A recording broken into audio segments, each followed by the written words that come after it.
Hey everybody, it's John. We're going to do a little bit of a deep dive into the invasion of France in 1940, and we're going to use Eastory or Estuary, I believe it is. I find this to be a fantastic history channel, and highly recommend that you guys check them out. Their link is down below in the description. I can't emphasize enough how important I feel that they really are when it comes to maps and things like that. But let's look at the 1940 German invasion of France. Important to note that just before this happens, you're talking about 7 months of France, Britain, and Germany in like a phony war, and they're essentially just staring at each other. Now, to be fair, for the first a month or so, Germany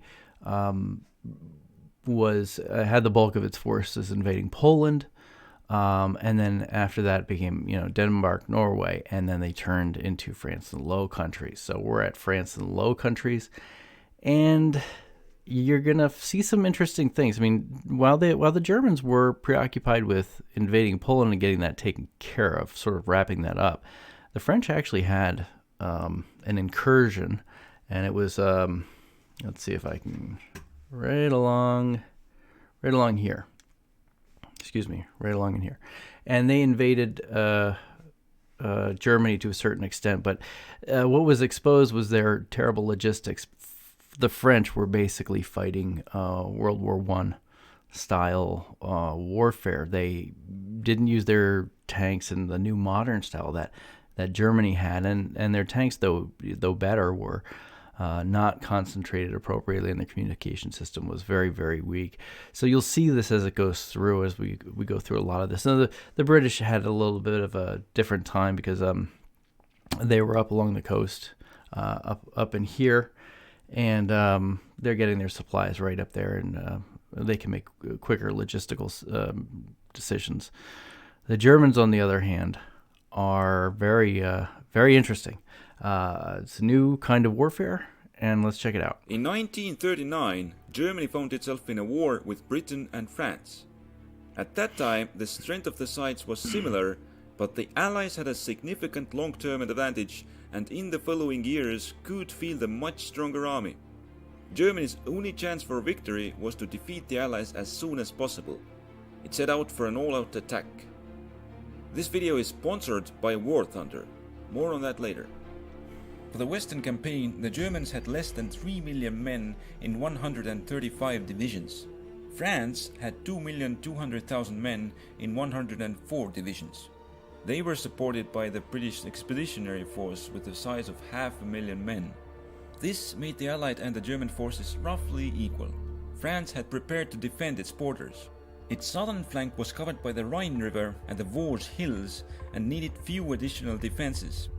Further north, By the way, take a look at the German divisions there. The 50th Division, the 460th.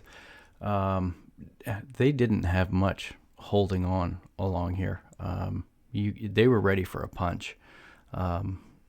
Very interesting. The Franco-German border didn't have the benefit of natural obstacles. Here, the French had built the strongest defenses on the Maginot Line, which was held by significant forces. Maginot Line is very interesting. It's a result of World War I. They didn't want Germany to come in anymore because two wars. Germany, really ravaged the area, and it was a series of fortifications. And the Germans had an opposite one called the Siegfried Line, and so the Germans didn't really want to deal with that. So they had another option. The mobile divisions of the French army and the British forces were on the Franco-Belgian border. They could be used to hold the northern part of the French border or to reinforce the Maginot Line or the Belgian army if Germany was to invade. All right, now here's a weird thing. A lot of people think that in World War II, the armies were all mobilized and ran on gasoline, etc., etc. Yeah, they did, but horses were still very much in the picture. When you talk about the mobile forces, this is the cream of the crop right up in here. This is the British Expeditionary Force. It's like, I think this is 500,000 troops. This is all of what Britain has in terms of top manpower and hardware. Same thing with France. The rest of these divisions along here are static. They're not very mobile. So everything that is going into these mobile divisions, they're ready to go out and hit the Germans if they attack. They're ready to go down south and make that move wherever it may come. But either way, they're going to need supply, and that's important. The French had more tanks than the Germans, but they had dispersed many of them among their infantry and could only field 3 tank and 3 light mechanized divisions. Yeah. The Germans had deployed their tanks in single units and had 10 tank divisions at hand. The Germans wanted to use this as the core element of their plan. At first, they would invade the Low Countries. This would have the Allies to commit their forces to Belgium, so they were not able to counter the real German attack in the south. The main German tank force would move through the Ardennes region and break through at the weakest part of the French defenses, then extend the offensive towards the coast and cut off the Allied forces. In order to move into the Low Countries, Germany would have to pass through their defensive lines.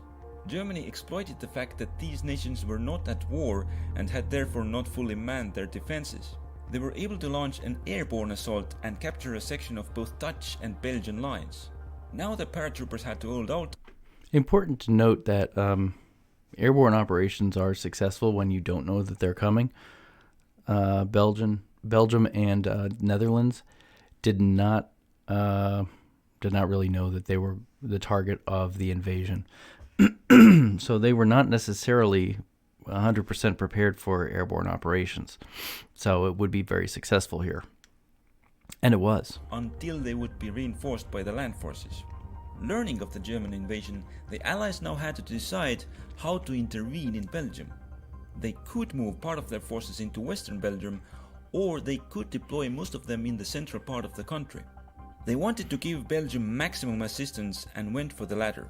They also sent part of the troops to help the Netherlands, fully deploying their... Just another thing, World War I was very fresh in the minds of especially the French army. They were not really able, I don't want to say able, but they were not really wanting to fight a prolonged war, which is one of the reasons for their incursion in Germany and it not working, and they pulled right back out.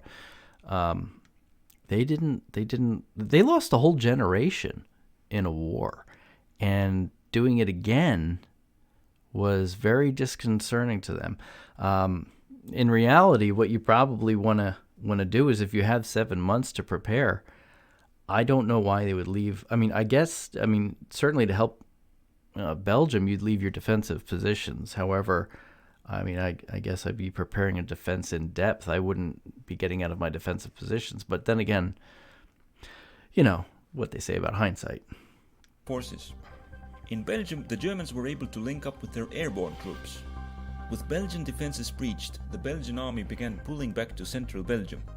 In the north, the Germans advanced into the gap between the Belgian and the Dutch defenses and linked up with the paratroopers holding part of the Dutch line. This allowed them to move part of the tank forces behind the Dutch main line. When the Germans threatened to launch a terror bombing campaign against the Dutch cities, the Netherlands surrendered. That's crazy. At the same time, the tank divisions further south had overrun Luxembourg and pushed aside the Allied screening units. It's important to note, look at this, this is from the 10th to the 12th of May. Follow these days and you're going to see a very slow response, especially from the French.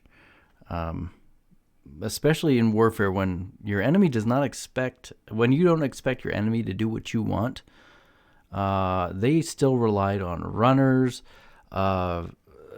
static lines, everything from World War I. So it takes almost a day for the general, the commanding general, to get the information, and then another, however long it takes to make a decision, and then for the orders, another day or so for the orders to go back.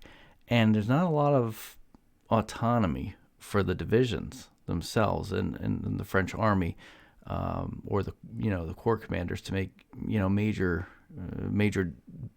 decisions.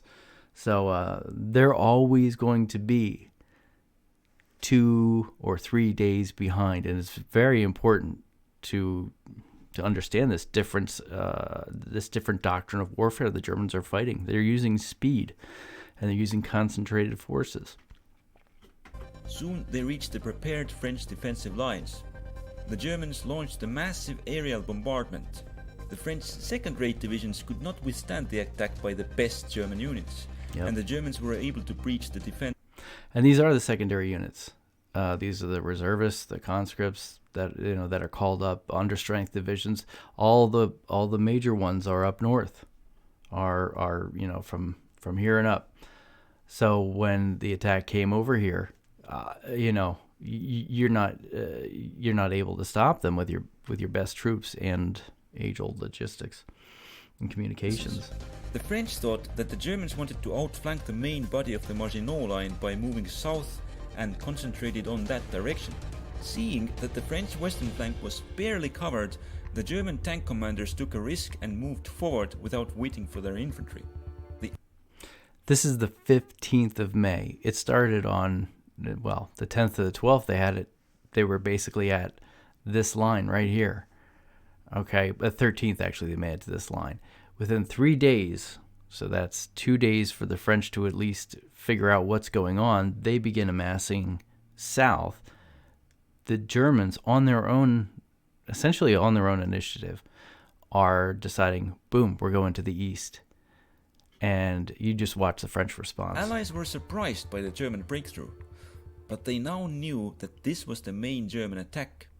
They began redeploying their reserves to that area. This is the 15th they discover they ordered this. the troops in Belgium to fall back in order to put them into a better position and free up some divisions. The Allies did not know whether the Germans were moving towards Paris or the Channel coast and had to cover both directions. So now check this out. Now you've got the, on the 15th, they've discovered this is the main German attack. They've got to move their divisions, figure out whether they're going to the coast, which one to cover, the coast here or down south further, and move their divisions back to a defensive line so that they can free up more divisions. That's on the 16th. Okay. For that, they could use the 3 tank divisions located in the area. But the question was, where should they make the stand? The French believed that the German tanks will wait for their infantry to consolidate and therefore won't be moving very fast. As a result, they believed that they had the time to prepare defensive positions on the Oise River. The German command had indeed ordered their tanks to slow down, but the German tank commanders had ignored the orders and continued to advance. The 16th is when the French are supposed to amass their tanks for a last stand. And the 16th is also when the Germans pass by where they're supposed to amass for a defense. They moved much faster than the French had expected, and the Germans encountered the French units as they were still assembling. That's on the This 17th. caught the 1st French Armored Division off guard, and it was destroyed, while the 2nd Division was dispersed and overrun. The 4th Tank Division was not on the main axis of the German advance and was able to cover the assembly of the French troops on the Paris direction. The German tanks now needed for their infantry and supplies to catch up. As a result, the advance of the German tanks slowed down, and in the following days they were able to take only limited territory. The Allies were in the process of finishing their withdrawal in Belgium, and they were able to deploy troops to cover the Paris direction.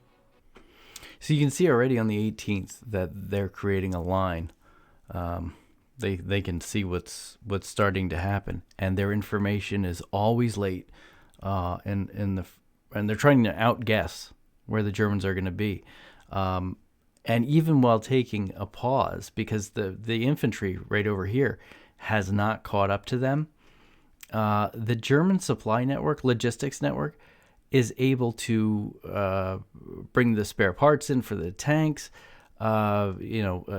get petrol, gas, whatever you want to call it, to the Panzer divisions, and they turn over extremely quick, and they are up and running very, very quick. They outpace the infantry by miles and miles, and one stop really didn't change a whole lot for them to get their supplies caught up. the French still couldn't respond. You'll see that they're still moving south at this point to try and free up divisions. But as they get further and further in, right in here, you're going to see these logistics lines are each one of these roads has trucks and supplies trying to get up here to these divisions, and every road junction that they take is one less road of supplies that can't get up there. So every day it's being cut in half and being cut in half and being cut in half and being cut in half. Now the British do get supplies from the Channel Coast, and that's a little different. They get it from up here. But, yeah, I just thought I'd point that out. But check it out. It's the 18th already. Remember, we started around the 16th, 15th, 16th. Look at how far inland they are already. And the French are basically just reacting now. But they hadn't had the time to put their troops between the Germans and the Channel. They decided that their best hope was to attack the German spearhead from two sides and encircle it. That's on the 19th. The 19th, they decide to do this. Mechanized divisions were still pinned down on the front, and with two of their tank divisions destroyed, they lacked the sufficient strength. As a result, the Allies were only able to undertake limited counterattacks. First one was by the 4th Tank Division, but it didn't have much effect. Meanwhile, the Germans had consolidated their lines and finished the resupply. They resumed the offensive in full strength, and with little Allied troops to cover the Channel direction, they soon reached the sea. Boom, 21st they reached the sea. So within 5 days, 6 days maybe, they reached the Channel Coast. There's no more supply for the French via land, especially up. And at this point, it's done. It's done. I mean, there's you can argue at what point was the Battle of France. When was it lost? I mean, you could say day one, but you could also probably say the initiative of the tank commanders, Guderian, people like that. They pushed all the way across. There's no more supply that's getting to them unless it's through the French Navy or from the British.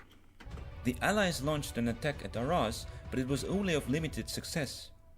It was interesting that the 21st and 22nd, they did launch that attack, and they were stopped by a lot of anti-tank guns. The Germans were initially caught off guard, but they caught it very quick, and stopped them in their tracks. But look at this, the 22nd, they're already moving out and exploiting the coast, and now you're talking. If you're talking maybe around the 16th, 17th, 18th, dwindling supplies for the French army. This is not a good. I mean, this is an absolute horrible position to be in right here. If you're in this, what's going to become the Dunkirk pocket, but it's horrible. What can you do? The Germans turned north with the intention of capturing the Channel ports and cutting the Allies off from their supply lines. This move threatened the Allied units with outflanking, and they had to send many of the units they had cadetted for the counterattack. Do you see this on the 23rd? They're still trying to get units down for the counterattack. That's French communications for you in World War II. To extend the flanks north. As a result, their northern force was unable to launch the counterattack. At the same time, their forces in the south held their positions to have a chance to link up with the possible counterattack from the main French lines. The Germans ordered their units in the west of the pocket on defensive to meet the possible Allied breakout attempt. The French were deploying forces for an attack from the south, but as more of German infantry arrived to the sector, they needed more troops.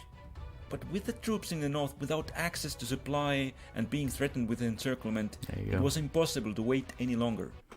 Look at that. Look at that pocket in there. And that's not like this division's here, this division's here, this division's here. They are disorganized. They are scattered. Random defense. It's just there's really no order to it. Until the decision to withdraw is made. Therefore, it was decided to evacuate the troops. They could attempt to break out or be pulled out by sea. As the Allies had become too weak to attempt a breakout, it was decided to pull their troops out of the ports still under their control. The Allies began the retreat to the sea. The Germans attempted to break their lines and cut off part of their forces. As the Allied forces were leaving, the Belgian army was unable to resist the Germans on its own and surrendered. The Germans were able to cut off and encircle part of the French forces. Other troops managed to hold a solid front, reach the sea, and proceeded with the evacuation. Yeah. The Germans pulled most of their forces back and started to prepare for their second attack on France. It's amazing how that all goes down. Oh man, supply and communication, that's the key. More than 300,000 Allied soldiers were able to be evacuated, but all of their equipment was lost. As the Allies weren't able to replace it in time, most of these soldiers didn't take part in the next phase of the Battle of France. Now the Germans outnumbered the French. The French were holding the positions on the Somme and Eun River. Check it out though. The best troops, remember we talked about the motorized divisions, the first-rate divisions. I mean, they're gone now. They're up in a little tiny pocket, what's left of them. The rest of them were all prisoners of war. Now you've got what's left, and I mean everything, and not much time. We're talking June 1st. So from the 15th, when the Germans reached the border, they swung across, cut off their supply line, moved north, and by June, Dunkirk is evacuated. Thank God, and they're preparing to go south. The Germans really hadn't. I mean, they fought hard. Don't get me wrong. The German casualties were quite comparable because they did have to battle across land, and these are all the infantry units in white. They are now becoming spread out, and you're going to see what's happening with the panzer units. They're going to do. Well, we'll take a look. However, the Germans had established several bridgeheads which weakened the defense. To overcome that, the French could pull the main forces back to the next river line around Paris, but they decided against it. The French wanted to use the defensive advantage provided by the rivers in northern France to inflict significant casualties on the advancing German army in the hope that it would run out of steam. In order to do that, the French needed to avoid the breakthrough by the German tanks at all costs. The Germans did not want to give France any time to recover, Smart. and as soon as part of their forces got ready, they attacked. At first, the French plan worked, and they were able to fall back in. Look at that. Look at how quick that goes. June 6th. June 5th, they were ready, getting ready. June 6th. I believe it was June 6th that it was launched. That is amazing. That's efficiency for you. In an organized manner, but soon the first breakthrough happened. The German tanks broke through the French lines and reached the river Seine. The French were able to destroy the breaches and block their advance, but the German tanks now moved. Look at that again. Look at how long it takes them. There's a pocket right there, and it's horrible. The communication. Towards the sea and cut off part of the Allied forces. By then, the other part of the German forces had joined the attack. The French were able to slowly pull back, but eventually the German tanks were able to break through. The French troops west of Paris had been encircled and destroyed, and as a result, the Germans were able to cross. Okay, here you go. For when it came down to Paris, there was the initial thought, okay, we got to hold Paris. Look at all these French divisions that are holding on, and most of them are holding north and to the west of the city. But look at where the Germans are. They're thinking, okay, maybe if we swing around a giant pincer movement. That was the idea, but you'll see what happens to Paris. Crossed the Seine unopposed, and the French lacked the troops to contain them. The French command was afraid that now their troops were going to be encircled, and ordered them to break contact with the Germans and move further south to make a stand on the Loire River. Anytime you break contact with the enemy, it can cause panic. It can cause units to break and get routed. And all that stuff. But that's tough. That's anytime you break contact, you are, and you'll see here, you're in a running war. Who can retreat faster and who can advance faster? It's the battle's lost. France is lost at this point because out of everything we described before, but it's terrible. How are you going to form a defensive position? Where are you going to make your stand? It's especially with tanks that move that quick and that are that efficient. And the French have really no more reserves to speak of, especially tank reserves. The defense of Paris was abandoned, but the withdrawal broke the cohesion of the French armies, and the German tanks were able to fully break through into the French rear. Germany wanted not to allow the French forces to escape and attempted to cut off and destroy as much of them as possible. With most of the French army moving on foot, the tanks could easily outmaneuver them. They pushed deep into the French rear, and many of the French units were caught or bypassed and dispersed. Look at that, they're bypassed. With most of the French army in the west in retreat, the largest portion of intact French forces were behind the Maginot Line. They had pulled a lot of the forces off from line into field divisions, which could pose a threat to Germans. The Germans set out to destroy them. And that's it. They attempted to overwhelm the French. Check it out. Polish, what is it, 1st Division, and I think, what is it, the 2nd Division? I'm not 100% sure. They either got there through Britain or through, what was it? Was it Czechoslovakia? When the Russians and the Germans attacked Poland, right in the middle, they were able to slip out through the south, or they were able to slip out through the north as well. The Poles were tremendous fighters, but here, look at, they're right in the middle of the encirclement. There's nowhere for them to go. Defenders by attack from all directions. Their main force would move in from the west, while the tanks outflanked the line from the south. At the same time, they launched attacks through the weakened line from north and east. Meanwhile, the French had reached the Loire River in force and attempted to make a stand. However, they were unable to cover all the crossings, and on the same day, the pursuing German forces crossed the river. The French continued the retreat. At the same time, look where the Germans are anyway. They're further south than the defensive line is right here. So the French were trying to hold this. They couldn't hold it all, but the Germans are already down here. So, even though they're encircling what's left of the Maginot Line and Eastern France, it's a fool thought that they could hold, but still, you do what you can do. German tanks overran the French forces retreating in the north. The French in the east were unable to form a solid front against the German offensive from several directions, and the Germans were able to encircle them and push them into a small pocket, making them surrender.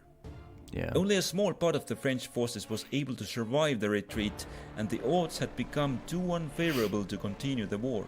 True. Although the French were successfully resisting attempts by Italy to cross the Alps, they were unable to resist Germany. It's interesting, though, that they were able to resist the Italians. The Italians didn't declare war until, I want to say June 10th. That number sticks out in my head, which is amazing because they're able to hold off. The Italians. They're able to hold off the Italians that whole time. And Mussolini wanted a piece of it too, and then on the Allied side, I know Churchill was like, can you send in your reserves? Can you? This was a little while back. Can you send in your reserves? And the French are like, we have no reserves left.